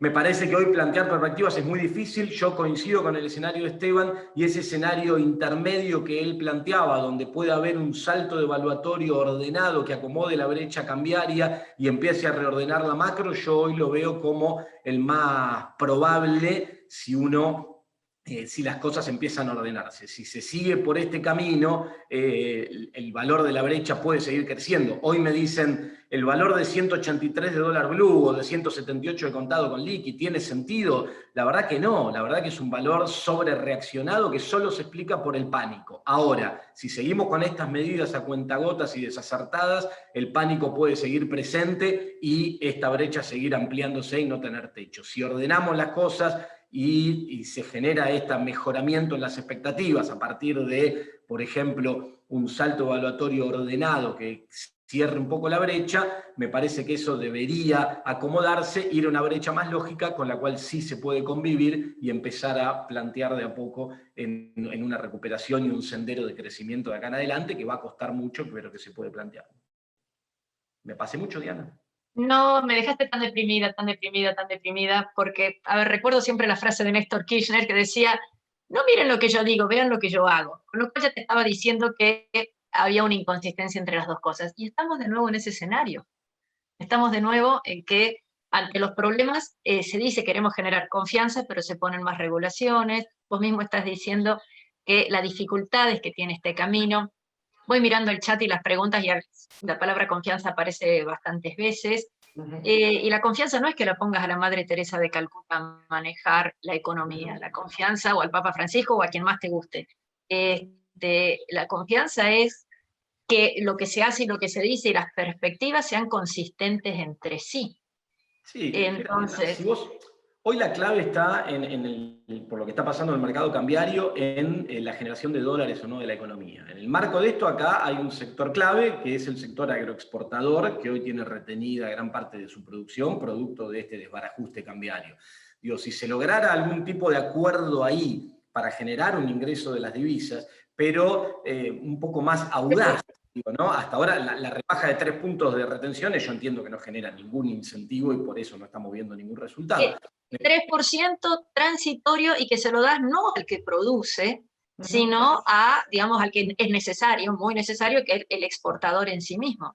Pero por eso, digamos... Por eso digo que hay que explorar caminos más audaces. Entonces, de repente, si uno tiene la necesidad de generar ese ingreso de dólares, quizá hay que dejar de lado en el corto plazo el costo fiscal, ir a una medida un poco más fuerte, más audaz, generar el ingreso de dólares. ¿Por qué? Porque yo creo que si se genera ese ingreso de dólares, se acomoda la expectativa en Argentina, rápidamente van a acomodarse estos tipos de cambio alternativos que están sobrepasados, basados únicamente, como decía recién, en el pánico, y entonces podés empezar a cerrar esa brecha cambiaria, trabajando también sobre el oficial, puede ser un deslizamiento un poquito más acelerado, puede ser algún salto devaluatorio acordado con sectores clave para amortiguar el impacto de eso, y entonces empezar a convivir con una brecha que sea viable. Hoy es cierto y comparto, y las medidas restrictivas que se anunciaron hace un mes atrás, yo fui crítico de esas medidas. A ver, como lo fue el propio ministro de Economía, ¿no? Digo, acá tenemos un problema que es evidente, ¿no? Digo, el propio ministro Guzmán también fue crítico de eso y lo ratificó después más adelante. Veníamos del proceso de reestructuración de deuda con un nivel de riesgo país que no lograba comprimir, pero que estaba estable, con una brecha cambiaria que también estaba estable y quizá empezaba a dar algunos signos de empezar a cerrarse. Cuando vienen estas mayores restricciones, lo que pasó, que era lo previsible, es que se da la ampliación de estas cosas, el aumento del riesgo país y el aumento de la brecha. Bueno, hoy hace falta generar ese ingreso de dólares, ese shock de confianza, pero me parece muy importante lograr un encuentro, lograr un acuerdo de los principales sectores, pero de verdad.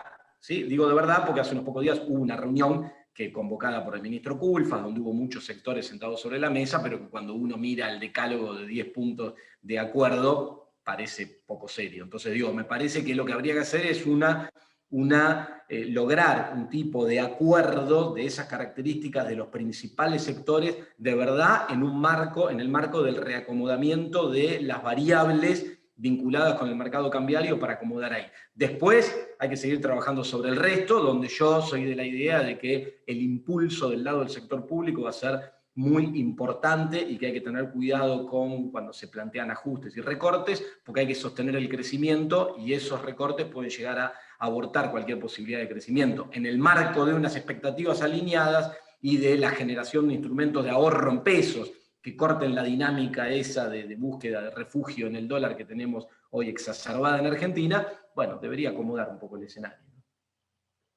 De nuevo, te escucho y me da pánico, porque, digamos, hablar de nuevos instrumentos en pesos cuando se han cercenado todos en los últimos 6 meses, hablar de acuerdo cuando se ponen más regulaciones, pero bueno, esto tenemos mucho para hablar. Invito a todos, si por favor el otro Agustín, Esteban, Ricardo pueden subir y conversamos entre todos a los problemas que hay. Hemos recibido también varias preguntas.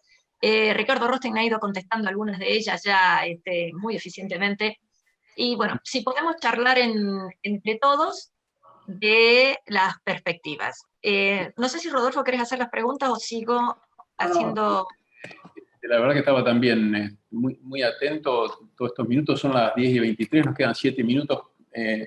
Me pone incómodo, pero seguramente nos vamos a tener que pasar. Está muy activo el chat, Diana. La verdad que los felicito a todos porque están trabajando muy bien, están en una visión está bien, desde distintos puntos de vista de la preocupante situación. Yo, antes de continuar, les pido un minuto para, bueno, quiero saludar también a Antonio Marín, que es el vicerrector de UCEMA, que nos acompaña y nos apoya en este ciclo, y también contarles que el 29 de octubre, es decir, la semana que viene, vamos a hacer la 7ª edición del Fórum Nacional de Sostenibilidad, igual en el horario habitual, de 9 a 10:30, y ahí vamos a hablar, siempre bajo el paraguas de calidad de vida, de Quality of Life, que es el que manejamos, de la buena normalidad, ni nueva, ni vieja, ni nada, sino buena normalidad. Vamos a tener a un amigo de España, Romeo Cotorruelo Menta, que es consultor internacional y consejero del Grupo Inmar, que nos está mirando en este momento desde Madrid, así que lo saludo. A José Lindo, que es cofundador de Climate Trade, que es la empresa con la que nosotros compensamos los bonos con bonos de carbono compensamos las emisiones. El IDE hace eventos presenciales neutros. Y Germán Gavini, que es CEO para Argentina y Chile, de un nuevo miembro del IDE, que es SmartFit Capa, que junto con Javier Kell va a contarnos de una experiencia súper innovadora y disruptiva que están haciendo aquí en la Argentina. Javier Kell es el presidente de la división LIDE Sostenibilidad, CEO de Tetra Pak en Argentina, y es el inspirador de esta edición del Fórum de Sostenibilidad. Las preguntas se las vamos a reenviar, tenemos muchas preguntas. Diana, si te parece. Te tomo lo que acabas de presentar. Yo casi que podría decir que en este momento uno siente, digamos, el malestar de algunos de los en el chat que tenemos, como que estuviéramos en una, te tomo la palabra que usabas recién, en una mala normalidad. En donde la gente dice, siempre lo mismo, esto yo ya la vi, esto me preocupa porque no es tan distinto de lo que había antes. Y bueno, posiblemente las soluciones sean buscar estructurar las cosas en un camino ordenado. Hay una frase famosa de un economista famoso que dice, los países pobres, no tienen que tratar de hacer lo que hacen los países ricos. Tienen que tratar de hacer lo que hicieron los países ricos para convertirse en ricos. Y eso es tratar de permitir que el sector privado pueda trabajar, tratar de educar a los chicos, tratar de generar incentivos para que esto funcione. Así que veamos, Ricardo, recién mencionaste vos que habría un pequeño incremento en la recaudación fiscal en el presupuesto. Sin embargo, se están proponiendo impuestos que son de un elevado monto y que son un desincentivo, como sería este impuesto a la riqueza. Agustín, vos mencionaste la posibilidad de que el Estado apuntale este crecimiento. El otro Agustín Monteverde mencionó el tema del costo que tienen las políticas fiscales, y Esteban las mencionó todas juntas. ¿Cómo hacemos para hacer normales comparados con el resto del mundo. Ricardo, contanos tu percepción del nuevo impuesto que habría, que ya está casi seguro, y qué impacto tiene en la economía, porque hoy recaudás y mañana. ¿El aporte extraordinario? Sí. Mirá, en realidad ni lo mencioné en la presentación porque todavía no sabemos cuándo va a salir y no sabemos cuánto va a durar. Digo, de hecho, en los números no está, ¿no? Cuando uno mira el 0,7 de crecimiento de la recaudación, no está.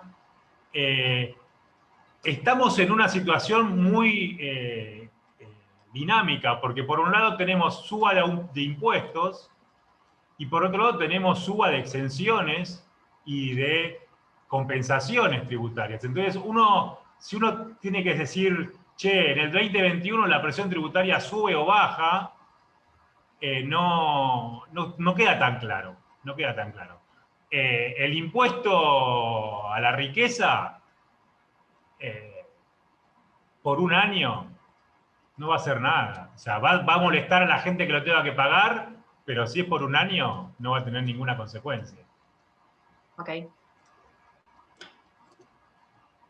Agustín, cualquiera de los dos Agustines, ¿tienen algún comentario con respecto a qué hay que hacer para ser normales? A ver, digo, yo hablaba hace un rato, ahora lo dejo, hablaba hace un rato de uno de los problemas estructurales que tenemos en la Argentina atrás de todo esto y de esto de no ser normales que vos marcás, tiene que ver con, por ejemplo, que tenemos una moneda que, dada nuestra historia económica, no cumple con sus funciones esenciales. Y ahí tenés un problema clave atrás de todo esto, que explica la brecha cambiaria, que explica y que tiene que ver con la confianza y la expectativa, etcétera, digamos. De las 3 funciones esenciales que nos enseñan en un curso básico de economía, tanto la reserva de valor como incluso en muchos casos mismo la unidad de cuenta o para medio de pago en transacciones relevantes, no cumple la función de nuestra moneda. Entonces, me parece que empezar a trabajar en recuperar esos valores y tener una moneda nos va a empezar a acercar a ser normales. Ahora vos me decís, bueno, ¿cómo hacemos para hacer eso? Bueno, tenés que generar hoy en el corto plazo una política de shock que calme el mercado cambiario y después ir trabajando a lo largo del tiempo en un esquema de tasas positivas donde vos vayas demostrando con el paso del tiempo, y va a requerir un trabajo enorme porque venimos con una historia económica que nos condena de muchísimo tiempo, a generar ese atractivo de instrumentos de ahorro en pesos. Por eso yo creo que hay que empezar a trabajar en los incentivos y no en las restricciones. Venía proponiéndolo dentro del gobierno con algunas alternativas y algunas propuestas concretas sobre esto, para trabajar en instrumentos con algunos aportes de parte del Estado, etcétera, que motiven y que capten el ahorro de los argentinos en pesos para generar un círculo virtuoso y no esta dinámica de escape y de círculo vicioso que tenemos siempre en Argentina, salvo periodos muy cortos, donde se justifica por alguna lógica de especulación financiera atractiva, como pudo haber sido el más reciente, ponele 2016-2017, donde las tasas eran muy altas y se percibía una estabilidad cambiaria en el corto plazo, entonces se da la apuesta ahí, pero después se rompe rápidamente y el refugio vuelve a ser el mismo. Bueno, hay que trabajar en eso. Me parece que eso es así. Yo lo único que no coincido con la mayoría del resto de las exposiciones es en poner tanto el foco en el frente fiscal y en la necesidad de un ajuste para corregir ahí. Yo creo que es muy peligroso plantear ajustes en situaciones como las que tenemos hoy, con amesetamiento de la recuperación y con una frágil estructura social, porque el problema puede agravarse y agravarse mucho. Me parece que hay que trabajar del otro lado, de apuntar a estas cuestiones estructurales de lo monetario, y ahí aparece la confianza y la expectativa de fondo. Y yo entiendo tu desconfianza, Diana, en la generación de confianza, porque hay señales que van muy en contra, pero bueno, quiero ser optimista en que eso se va a ordenar y se va a lograr, porque si no, la verdad que no veo ninguna salida. A ver, acá se ha hablado mucho de consistencia, ¿no? De la búsqueda de consistencia entre las medidas que se toman y de generar confianza. Es más, mi tocayo Agustín habla de atraer el ahorro, ¿no? De generar medidas para atraer el ahorro. A ver, yo creo que hay que revisar entonces también las cosas que uno propone.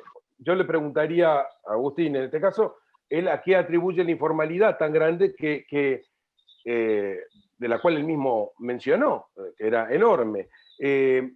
Por otro lado, él me señala que no tiene, y lo volvió a reiterar ahora, que no debe haber recortes en el gasto. Si no se hacen recortes del gasto, le quiero preguntar de dónde va a sacar los recursos. Cuando él me dice ceder costo fiscal, ¿no será ceder apetencia fiscal? Queremos atraer el ahorro en pesos y mientras tanto tenemos proyectos de reformas tributarias, y no voy a hablar del aporte extraordinario, hablemos del proyecto de reforma tributaria en el cual en bienes personales e impuestos a la ganancia se va a agravar los plazos fijos y los bonos soberanos si no se tienen 75% del año digamos, esos ahorros de esa manera. Esa es fácil, te piden plata y te cobran un impuesto por portársela. Efectivamente. Entonces, me parece que lo que está faltando es inconsistencia justamente hasta incluso en las propuestas. Y si me preguntan cuál es la solución, la primera solución desde lo alto es acabemos con el Estado prestidigitador, que va tocando botones para manejarnos a nosotros porque lo tiene más claro que los empresarios, lo tiene más claro que los consumidores, sabe más de nuestras empresas o de cómo tenemos que comprar que nosotros. No, devuélvanle poder a la gente, devuélvanle poder al ciudadano, devuélvanle, tanto le gusta la palabra empoderar, empoderen al consumidor, empoderen al empresario, que es el que innova, el que crea, el que genera riquezas. Una aclaración, y lo dejo a Esteban ahí para seguir, pero digo, yo no es que esté defendiendo estrictamente el camino que está tomando el gobierno, digo, yo planteo un esquema que me parece que es por el cual hay que ir, y entiendo incluso que muchas de las medidas que se tomaron las últimas semanas van en contra a lo que uno pretende. De hecho, las mayores restricciones anunciadas, para mí fue un error, a todas luces terminó siendo un error, y muchas de estas cuestiones impositivas que se están planteando, es cierto que distorsionan el asunto y que no logran consistencia y que van en contra de lo que se pretende. Digo, a ver, cuando digo que planteé esquemas con propuestas concretas para estimular el ahorro en pesos, ninguna tenía que ver con estas cuestiones impositivas que se van poniendo del otro lado. Entonces me parece que hay que lograr esa consistencia, que hay que lograr ordenar, pero desde mi lectura hay que ir por ese recorrido. En términos de cómo se financia esta situación, yo creo que la pandemia, la situación extraordinaria, la fuerte fragilidad social que tiene la economía argentina, requiere de que si es necesario financiarlo como se está financiando hasta ahora, basado en el mercado interno con emisión monetaria, obviamente no descontrolándose a cualquier nivel, porque si no, no tiene sentido, pero no hay que tenerle miedo a eso si del otro lado se logra fortalecer la posición del Banco Central, se logra el ingreso de dólares a partir de los acuerdos necesarios. Ahí donde estoy diciendo, porque si no se logra esa pata, esos acuerdos y esos ingresos de dólares, y se recae en la política de ajuste, el combo puede ser explosivo, ¿no? Me parece que ahí, pero bueno, lo dejo a Esteban que todavía no en esta parte. Bien. A ver, son un montón de temas que hablaron, varios comparto, algunos no. La pregunta, Diana, era particularmente qué tiene que hacer la Argentina para cambiar. Yo te diría, tenemos que hacer un país de nuevo. Prácticamente una economía nueva tenemos que hacer. Ahora, vamos a lo pragmático. Digamos, la crisis sanitaria del coronavirus en Argentina y en todo el mundo es sinónimo de crisis económica. Y ahí estamos todos de acuerdo. El problema es que Argentina tiene una mamuscas de crisis económicas, una dentro de la otra. Vos tenés el coronavirus adentro de una crisis de balanza de pagos 2018-2019 y crisis de deuda, adentro de una crisis de estanflación. Y acá es donde yo voy a disentir con Agustín Gatelis. Y ahora te voy a explicar por qué, pero después déjame agregar una última mamusca, que acá está la mamusca clave, que es la agenda de largo plazo. Porque si yo saco la estanflación, incluso en los últimos 40 años, y debería haber consenso entre los dos Agustines, Ricardo, Rodolfo y todos los que están ahí, Argentina tiene la macroeconomía más inestable del planeta, pero por lejos. Primero, quiero saber si estamos todos de acuerdo con eso, que estamos haciendo todo mal. Sí. Digamos, Sí. ¿Sí? Hace mucho tiempo. Perfecto, listo. Entonces tenemos ese problema a resolver y ahora te digo para mí por dónde va. Ahora, vamos a la primera y después a la última mamushka. Para Agustín está muy bien, yo comparto con él, el ajuste puede ser recesivo y es peligroso, comparto 100%. Ahora, el camino que él está optando y que el gobierno está optando es un camino de altísimo riesgo, porque tal vez el ajuste te lo hace la macroeconomía, no por una decisión política del equipo económico, sino por la realidad. La realidad se impone. Si vos ves el desequilibrio macroeconómico, el corazón y los pulmones de la economía argentina, vos hoy estás en el mismo lugar del año 74-76. Se te da vuelta la cuenta corriente y la fiscal se te vuela para la negativa. Pocas veces en la historia estuvimos en una situación tan compleja como esta. La economía tiene 4 ruedas: la fiscal, las exportaciones, el consumo, la inversión. Digamos, entonces, Agustín dice, acelerar la fiscal, porque si no esto no arranca. Y yo te digo, tenés razón. Ahora, yo también te tengo que decir, vos acelerás la fiscal y chocás. Y vas a chocar muy fuerte. ¿Por qué muy fuerte? Y acá también, segunda cosa que no comparto. Porque la brecha cambiaria no es un problema de confianza. Doblo la apuesta. Hoy hay muchísima confianza con todavía en el sistema financiero argentino. ¿Qué te quiero decir? La crisis 2018-2019 te generó una caída de la demanda de dinero de 10 puntos del PBI, te hizo duplicar el tipo de cambio. ¿Por qué solo duplicaste el tipo de cambio? Porque tenías reservas netas. Si se da una misma crisis de confianza en el peso, una caída de la demanda de dinero, en estas circunstancias, el peso, el tipo de cambio multiplica por 10 en Argentina. Yo te diría hoy, en términos de confianza, gracias al coronavirus, al cepo, lo que comenzó también, lo que comentó Agustín Monteverde, que por la cuarentena se mueve todo poco, hoy solo está 180 LU. La crisis de confianza, de desconfianza brutal no comenzó, porque hoy hay un combustible para multiplicar por 10 el tipo de cambio. Ese es el riesgo. Entonces, la salida fiscal, que a mí me encantaría transitarla, tiene que tener una precisión de cirujano de corazón abierto para no fallar en el intento. Y eso es aval del fondo, replanteo, reasignaciones de gasto, vemos qué hacemos con los impuestos. Yo comparto que el problema de la Argentina tiene con informalidad y demás. Ahora, ¿por qué yo no priorizaría la salida fiscal? Porque atrás de esta mamushka tengo la estanflación. ¿Qué es la estanflación? El sector público en la Argentina pasó de 27 a fines de los 90 a 50 va a terminar este año.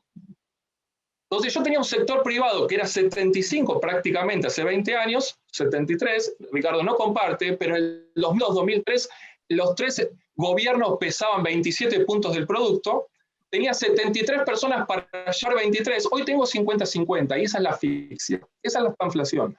Dejo de lado, voy a la mamushka y para redondear, la clave para empezar a hacer esa economía nueva, porque el gran desestabilizante es la rueda fiscal, es la agenda de la inversión y del ahorro. Tenemos un problema ahí, porque con elecciones presidenciales y legislativas cada 2 años, ¿quién gana? ¿Cómo se ganan elecciones en Argentina? Con gasto público, apreciación cambiaria, porque motorizo la rueda fiscal y la rueda de consumo, y es atenta contra la rueda exportadora y la rueda de la inversión. Y acá es donde choca la realidad con las intenciones. Vimos los 10 puntos de consenso, hay que exportar más. ¿Todos de acuerdo? Sí, todos de acuerdo. ¿Cuánto crecieron las cantidades exportadas en Argentina entre el 2003 y 2015? Cantidades. 5% en 12 años. Y este gobierno arrancó diciendo que iba a duplicar las exportaciones en 4 años. ¿Cómo lo vamos a hacer? Con más impuestos. Fin de la historia. Perdón por esto. Bueno, Ricardo estaba haciendo algo así con la cabeza. Rodolfo, déjame un segundito que Ricardo hacía algo con la cabeza. Solamente 2 cosas. Si vieron la presentación, ninguno de los 25 países que seleccioné de las proyecciones del Fondo Monetario plantea en el 2021 un resultado financiero positivo. Así que ninguno, ni los países desarrollados ni los subdesarrollados. Ni si hacemos lo que hacen los ricos, ni si hacemos lo que están haciendo el resto de los pobres. Imposible. Y para tener una buena noticia, recuerden de nuevo que en junio el ministro de Economía acordó con el Fondo Monetario que Argentina iba a tener un sendero a largo plazo de 3 puntos del producto de superávit fiscal. Obviamente, no podemos tener 3 puntos de superávit fiscal en medio de una pandemia. Pensar eso, miren lo que hacen el resto del mundo, no van a encontrar un solo país que esté planteando un ajuste fiscal el año que viene. Es imposible. Así que... Sí, quiero decir, yo no quiero ajustes fiscales. Yo no quiero ajustes macroeconómicos, no quiero ajustes fiscales. Pero ojo, porque la realidad se impone. Ahora, ¿cuál es la diferencia entre Argentina, Chile, Colombia, Alemania, China, Estados Unidos contra todos los países del mundo? La rueda fiscal, la rueda keynesiana, se activa en las malas, se desactiva en las buenas. Porque si vos la tenés siempre activada, en las malas no la tenés. Ese, Ricardo, es el problema. Entonces yo digo, claro, ¿cuál es el problema de Argentina? Indisciplina fiscal y monetaria permanente. 3% de superávit fiscal, es así, 3% de superávit fiscal primario, ya lo acordaron con el Fondo Monetario, solamente hay que salir de la pandemia. Eso es la política fiscal keynesiana que vos estás diciendo, ya la acordaron con el Fondo Monetario. Bueno, la acordaste. Lo dijo el Fondo Monetario, no soy yo, lo dijo el Fondo Monetario. Al margen de esa discusión, Ricardo, yo quiero pensar en el largo plazo. Sí, 3% de superávit fiscal todos los años, eso es el largo plazo. Lo dijo el fondo. El problema de fondo, Ricardo, mirando para atrás, digamos, al margen de lo que da el fondo, que sabemos que ni siquiera se va a cumplir. Digamos, si nosotros no cuidamos la rueda fiscal como elemento, digamos, anticíclico, cuando la economía recesiona, por el contrario, tenemos la rueda pinchada, olvídate de ese 3%. No, pero es al revés, al revés. Pero la anticíclico quiere decir que cuando estás en recesión, gastás. Y cuando estás exactamente, creciendo, Ricardo, cuando estás creciendo, ajustás. Vos te estás pidiendo que en el 2021 no, ajustes. yo no estoy pidiendo imposible. eso. Yo te no estoy pidiendo contradices. eso. No. Lo siento. Perdón, un segundo. Al contrario, Confiemos en el Fondo Monetario. Sí. Confiemos en el Fondo Monetario, que Yo no estoy por pidiendo algo es el ajuste. Fondo Monetario. Un minuto, Ricardo. Voy a cerrar con esto que estoy 100% ¿Cómo que de acuerdo. no? Vos lo dijiste, una nueva economía. Es más, planteate una reforma constitucional que cambie el sistema de elecciones. Y no querés seguir. Sí, no lo. Vos dijiste que el problema son las elecciones cada 2 años. No, lo es que dijiste tenemos- vos, no soy yo, fuiste vos. Hay que tener cuidado con lo que uno dice. Porque Yo lo no que hablé está de reforma grabado. constitucional ni A ver, cambiar. Por mí hace elecciones un minuto. no hay problema. Un minuto problema. nada más. Les pido un Está minuto. grabado, todo lo que dijiste quedó grabado. Creo que se está manejando un axioma, a mi juicio equivocado, por supuesto no van a estar de acuerdo algunos de quienes me acompañan, y ese axioma es que es reactivante el gasto público y que no es reactivante el gasto privado, porque discúlpenme, si hay más gasto público hay menos gasto privado, así de clarito todo, no. El gasto privado es reactivante. ¿Por qué no dejan un poquitito que el gasto, la demanda, la conduzca la gente, la conduzcan el empresario invirtiendo? Igual La eso, gente tiene miedo. discúlpame, en términos La gente tiene miedo, intertemporales, boludo. ese crowding out no funciona. El gasto público te motoriza una red. Motoriza A ver. mejor que el gasto Gasto privado. privado. Motoriza mejor que el gasto privado. Bueno, ese es No, ahí no es donde motoriza tenemos la gran mejor. No, lo digo mejor, ¿eh? A ver, yo lo veo nervioso a Rodolfo que quiere cortarnos, pero nosotros vamos a seguir fuera de cámara. Y la gente que quiera irse, que se vaya. Nosotros seguimos hablando. Pero no, acá tenemos un tema muy serio. Ojo que el gasto público que estamos teniendo, no nos engañemos. Es Correo Compras, compitiendo con Mercado Libre, por favor. Cursos de maquillaje del Banco Nación, por favor. Tenemos una brecha fiscal que una persona pasa del IFE, en que le das 10.000 pesos, a que si por algún motivo, ojalá, logra conseguir un trabajo, aunque sea salario mínimo, pasa a pagar 10.000 pesos de impuestos. O sea, de más 10.000 a menos 10.000. Esas son las cosas en donde el gasto público es completamente equivocado.